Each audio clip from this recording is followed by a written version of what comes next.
미녀 이규리 교수, 이규리 TV도 많이 관심 가지시고요. 이규리 교수님 아유, 모셨습니다. 안녕하세요. 어서오십니다. 태극기 딱 다시고. 아유, 아니면 제가요. 코트까지 입고 이렇게 실내에서 오늘 코트 춥죠. 벗을까요? 너무 답답하실 것 같은데. 답답하죠. 괜찮은 뭐 편하게 하세요. 아유, 안 더우신 벗겠습니다, 분 그러면. 괜찮아요. 네. 더워요. 더운데 그죠? 더우시면 벗으세요. 매일 티셔츠만 입고 오니까 좀 아니, 그래서 그러면 여러분 또 좀 벗겠습니다. 지금 발언하시다 보면 실내가. 더우시니까. 좀 우리 벗겠습니다. 아유. 여러분들 감사합니다. 이규리 TV, 예. 이규리 TV도 그래도 6만 명이 넘었던가. 예, 넘었는데 제가 한 최근에 무슨 안 좋은 일이 너무 많아서 예. 방송을 안 한 지 한 3개월 됐어요. 이제 다시 시작해야 해야 되죠. 그게 이제. 그러니까. 아유, 저는 여러 가지로 뭐 문재인 정부에 탄압받고 또 같은 같은 사람들끼리 그러니까요. 탄압받고 여러 가지로 그렇습니다. 자, 우리 네. 이규리 교수님 네. 오늘은 어떤 걸 분석해 주시나요? 제가 오늘은 분석이라기보다는 세상에 지금 이슈가 되고 있는 거에 네. 대해서 네. 제가 한 두 가지를 가져와 봤습니다. 네네. 그래서 우리 심리학 전문 교수시니까 네. 심리학적인 관점에서 지금의 네. 이슈를 한번 들여다보는 거예요. 네. 들여다보는 거죠. 네. 그래서 이게 보면 이제 한번 띄워봐 주실래요? 띄워봐 주시죠. 네. 아예 다 띄웠군요. 제가 네. 이제 네. 그걸 클릭을 하면 네. 죽음 먼저 이리 나오는데 이게 네, 네. 그러면 죽음 먼저 해볼까요? 네, 죽음 먼저 먼저 하고 두 번째는 지금 분열. 이 이제 오파 분열도 있고 뭐 네. 많잖아요, 그죠? 그리고 분열에 대해서 인간은 왜 분열하는가, 네. 그리고 또 죽음의 수많은 또 이야기가 있지 네. 않습니까? 그래서 이제 그 심리학적 관점으로 예. 죽음부터 한번 들어가보죠. 예. 오늘 두 가지 분석을 하는데요. 두 가지 분석인데 죽음. 네. 먼저 죽음을 보면요. 이 신격호 회장님의 죽음을 둘러싸고 이게 형제의 남부태가 재산 싸움이 있죠. 네. 그리고 또 이분 신미경 씨, 서미경. 죄송합니다. 네. 그 사실혼 관계라 그러면서 막 이슈가 되고 네. 막 그렇게 되고 있는데 이것을 제가 이제 심리학적 관점으로 한번 봤어요. 그래서 그걸 한번 풀어보면요, 이러한 것도 죽음에 대한 것도 심리학자들이 연구해 놓은 것이 있습니다. 그렇겠죠. 그것을 보면 제가 쾌블러스의 엘리자베스 쾌블러스라고 예. 그 죽음의 5단계가 있어요. 5단계. 예. 5단계가 있는데 제일 처음에 인간이 죽음에 가까운 나이가 되게 되면 처음에 1단계 가장 먼저 하는 것이 부정을 하게 됩니다. 내가 죽을 나이가 되었거나 이제 생을 마감을 하면 우리가 정리를 해야 되는 시기인데 정리를 하지 않고 끝까지 지고 계셨잖아. 이분이. 그래서 그러니까. 이제 나중에는 나는 뭐 150까지 살 거야, 그렇죠. 130까지 살 거야. 이게 예. 곧 온다는 거를 인정을 안 하고. 그래 1단계가 부정이라고 이야기했는데, 그래서 이제 인간의 3대 거짓말 중에 하나가 내가 죽어야지 하는 네. 어른들 말이 네. 있듯이 그런 것처럼 부정을 하다 보면 인간이 또 그 다음 단계로 넘어오는 게 분노가 일어나죠. 분노가. 막 화가 막 나는 거죠. 왜냐하면은 이것을 이제 그게 내 몸에서 그 반응이 다 나타나기 시작하잖아. 부정을 했지만 내 몸에서 이제 그 죽음의 증상이 서서히 나타나기 시작하는 거예요. 예. 그러니까 막 화를 내고 막 이렇게 분노를 표출을 하죠. 두 번째가. 예. 분노 표출. 예. 그리고 세 번째가 이제 협상을 하게 됩니다. 예. 죽음과 협상이 아니라 신에게 의탁을 하게 되는 거죠. 그래서 신격호 회장님이 100층짜리 건물을 이게 그런 설이 있었잖아요. 그런 거 또 뉴스에도 나왔을 겁니다. 네. 뭐 100층짜리 건물을 만들어서 초록색 하늘하고 조금 더 같이 이렇게 가까이 아니 가라. 100층짜리 건물을 지으면 100세 이상을 장수한다는 그런 거를 믿었다는 설이 있어서 그렇게 지었다는 말이 있습니다. 그래서 123층인데 123세까지는 살고 싶은 욕망에 욕망 그 피사의 사탑 쌓듯이 예. 짠 거구나. 네, 그래서 그때 왜 그런 게 이슈가 났냐 하면 그때 그 건물을 쌓으면서 무슨 행위처럼 초록색 입은 사람이 뺑 둘러싸서 그 건물을 막 이렇게 둘러매고 이렇게 강강술래 비슷하게 했던 것이 있었죠. 이슈가 됐었습니다. 그때. 그러니까 이것을 이제 우리가 보통 죽음을 앞서오면 막 기도도 하고 무슨 그런 행위를 하지 않습니까? 네. 그런 게 협상에 이제 죽음에서 조금은 더 멀어지고 연장을 하기 위한 그러한 협상인 거죠. 네. 그렇게 해도 내 몸은 어떻게 해요? 계속 이렇게 지쳐가고 힘들어가고 사람은 주위 사람이 아무리 해도 자기 자신이 가장 알잖아요. 자기 몸의 느낌을. 그러다 보면 이제 네 번째 단계가 이제 우울해지기 시작하죠. 이제 그것을 알기 시작하니까 우울해지기 시작합니다. 이제 이제 아니, 내가 어제하고 달리 몸이 자꾸 네. 기력이 없고 좀 불안해지고 우울해지는 이제 그 단계가 이제 우울 단계가 오는 거죠. 포기를 하고 이제 이제 알게 되는 단계가 우울 단계가 되는 거죠. 그리고 나면 마지막에는 이제 수용을 하는 거죠. 죽음을 수용. 그래서 이분이 수용을 하면서 이분 서미경 씨한테로 갔지 않습니까? 예, 그런 것처럼 이제 그때는 자기 자신을 알게 된 거죠. 이때쯤 되면 정리를 해야 되는가 보다.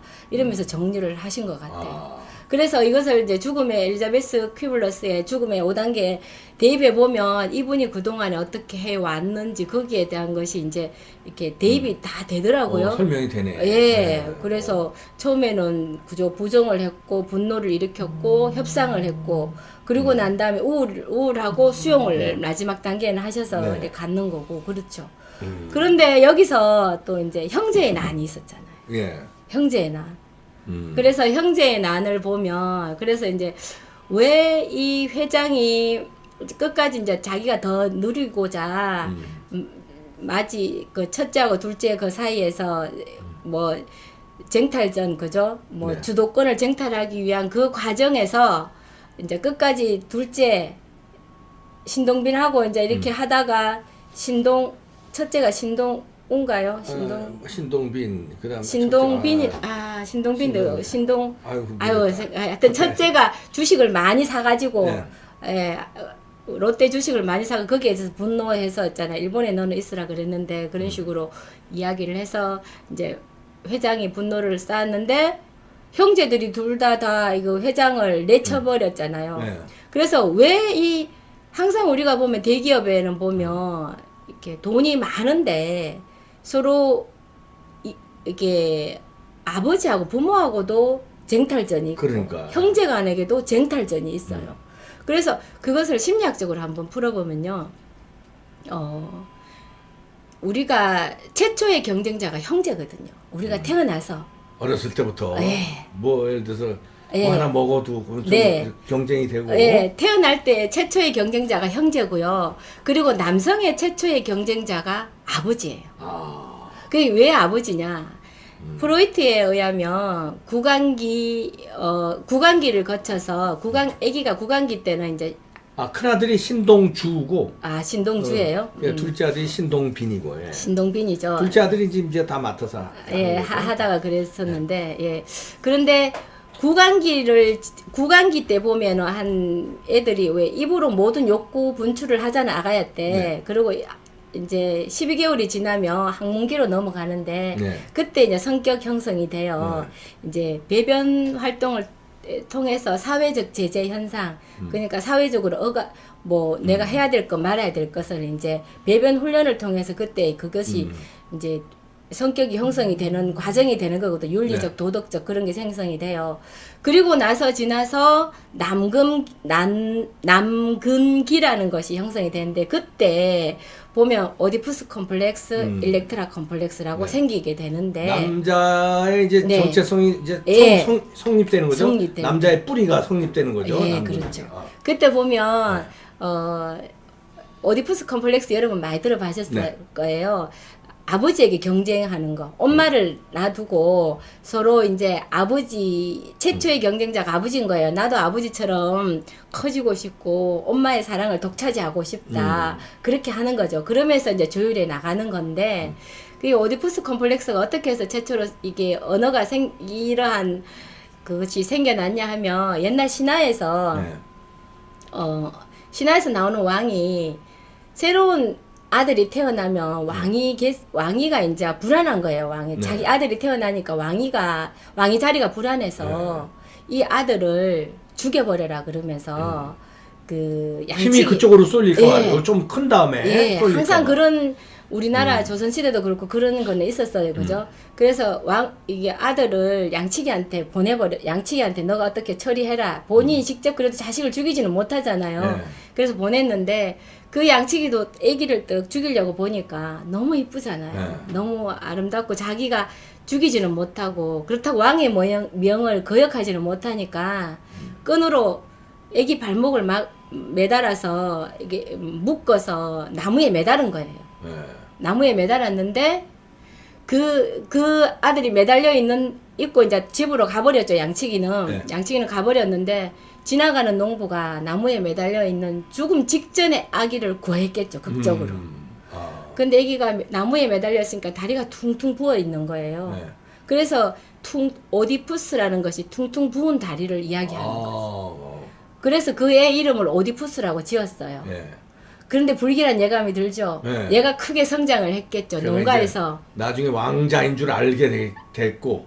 예, 근데 왕자인 줄 알게 되기보다도 이제 네. 성장을 했는데 네. 어느 날 왕이 이제 신하하고 둘이서 해필 신하하고 둘이서 네. 급하게 다른 나라에 볼 일이 있어가 이제 네. 마차를 타고 막 갔어요. 좁은 산길을 가는데 그때 오디푸스 이 아들하고 탁 마주친 거야. 이 아들도 급하게 뭐 농사를 짓다가 그날 산길을 갔죠. 좁은 길에서 만난 거예요. 네. 만났는데 빨리 비켜라 그랬죠. 왜냐하면 신하는 왕이니까. 그렇죠. 그러니까 일반 복장을 하고 갔죠. 그러니까 왕하고 신하고 둘이 갔으니까 비켜라 그러니까 아니 나도 바쁜데 당신이 비켜 가시오 이러니까 신하가 성질이 나서 오디푸스 마차에 끄는 말을 목을 땡깡 친 거예요. 그러니까 오디푸스가 화가 나겠죠. 네. 얼마나 건장하게 또 잘 자랐겠어요. 네. 농부로서. 네. 그래서 성질 나서 그 주인하고 왕하고 신하를 죽여버린 거예요.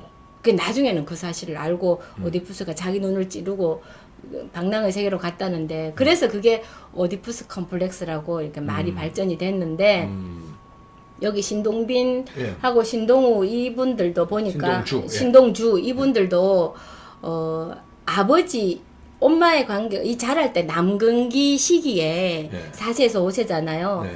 항상 이렇게 어떻게 자랐을 것 같아요. 수많은 아버지 주위에 여성들도 있었고 그런데 엄마를 가장 사랑하는데 자기들은 엄마를 어떻게 했어요? 아빠가 우리가 상상이 되잖아요. 네. 그리고 엄마가 어떠한 교육을 알게 모르게 아무리 좋은 교육을 시킨다고 가정교사가 했어도 주입을 어떻게 했을 것이냐. 그러니까 경쟁 구도가 어땠을까요?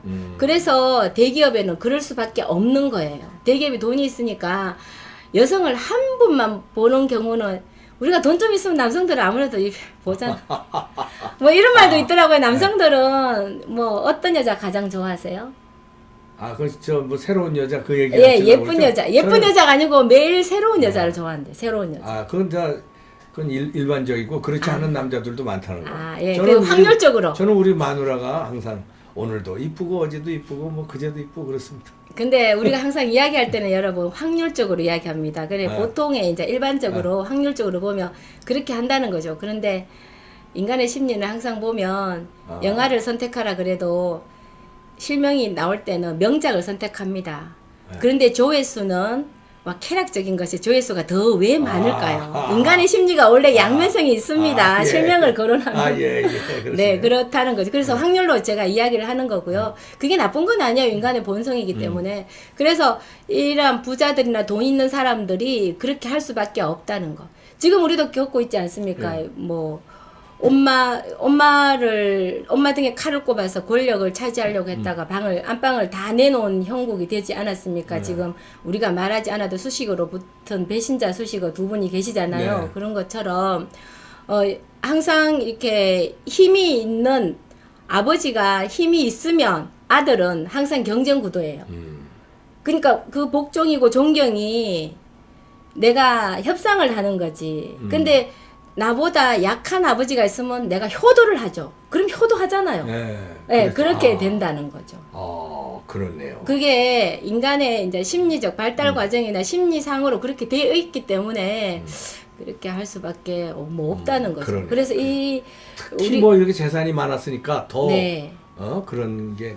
그러니까 우리가 항상 뭐 이렇게 보면 대기업들이 쟤들이 왜 저래? 부모한테 왜 저러지? 우리 일반인은 상상도 못 하는데 저도 대기업에 그렇다면 형제간하고 재산이 1,000만 원이라면 너 다 해.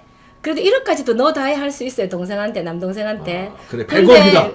100억이다 이러면 10억만 돼도 저는 야, 이거 나 생각이 지분 1억만 좀 줘 할 생각이 수 좀 있을 것 달라질 수 같아요. 있죠. 예, 그러니까 그거는 당사자가 안 되어 보면. 근데 여기는 조단이니까. 그러니까요. 여긴 뭐 그리고 예, 요즘 서미경 씨한테 뭐 8천억 재산세가 233억이면 역으로 추산해 보면은 받는 게 8천억인데 아. 돌아가셨으니까 지금 상속 그 받는 것까지 합치면 엄청난 조가 넘어간다. 여기도 손미경 씨도 조단이 받는다고 그러더라고요. 예, 그러니까 또 딸도 있잖아요.